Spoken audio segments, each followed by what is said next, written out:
Hi, it's Ronick from Ask.Audio, and we're here with Gannon from Universal Audio. Hey Gannon, how you doing? Good, Ronick, how are you?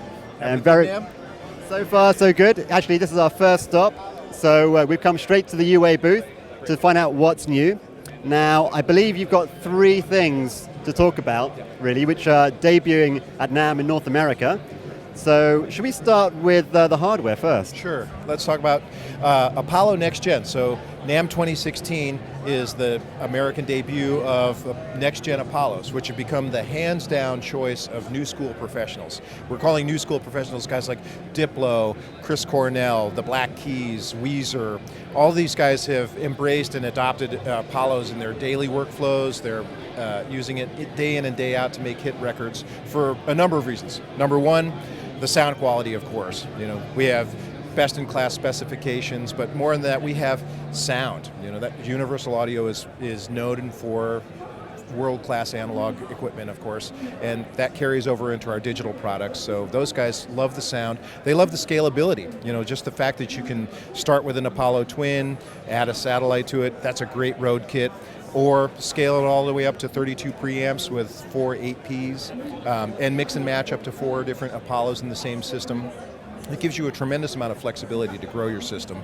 And lastly, Unison has become a huge hallmark for people. So right at the front end, it's the most important to capture that sound with just dripping with analog vibe.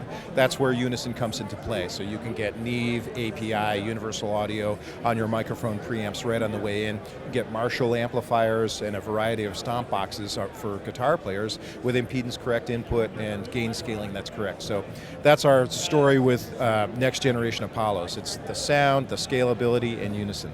That's really cool. Well, talking about the Marshall side of things, you got some new plugins as well. Can we take a quick look at those? Yeah, sure.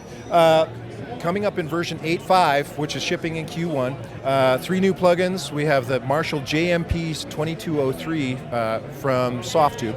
This is following in their tradition with the channel strip. So what they've added here is an actual noise gate. We have an SSL style EQ, but the 2203 is kind of a unique Marshall amp in that it gives you separate control over your power section and your preamp section. So, you know, you can get the slash tones or you can get the Andy Summers kind of tones with that by balancing out what you do with the preamp versus the power section. So it's a really versatile and greatly used Marshall amplifier that Softtube has done a great job modeling. Secondly, we have the Sony Oxford Envolution plugin, or Envolution if you're an envelope kind of person. Yeah.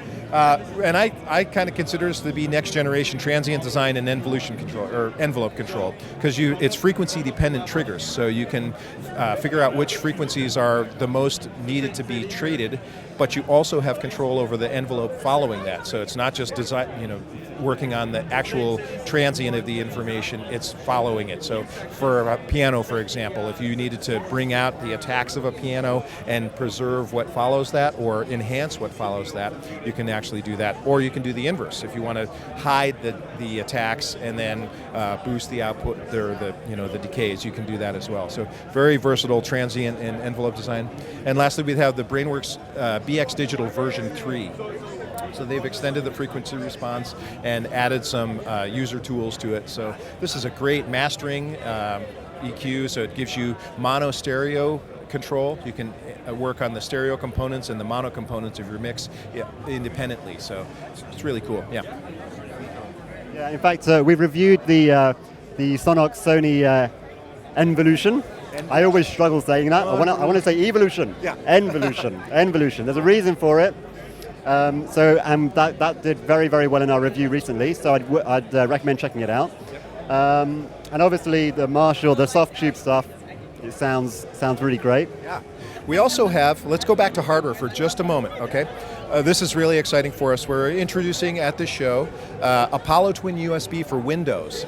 So this is finally bringing the Apollo Twin to USB 3 equipped PC computers. So all of the workflows and analog qualities that you get with an Apollo Twin on Thunderbolt come to Windows via USB 3.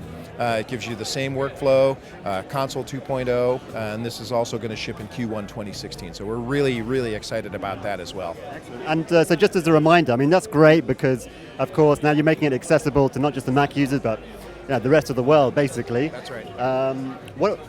In terms of pricing, what are we looking at then for this? The pricing, this is a duo only. We're not going to do a solo of this, so it's a Apollo Twin Duo, and they're the same price as the Duo on the Thunderbolt platform, so $899 map. Oh, fantastic. Thank you so much for showing us around what's new, and looking forward to the rest of 2016 to see what else is going to happen from Universal Audio. Thank you, Gannon. All right, very good, sir. Thank you. Enjoy the rest of the show. Make sure you go to UAudio.com for the latest news and breaking information and downloads and system support. All right, thank you. Thanks.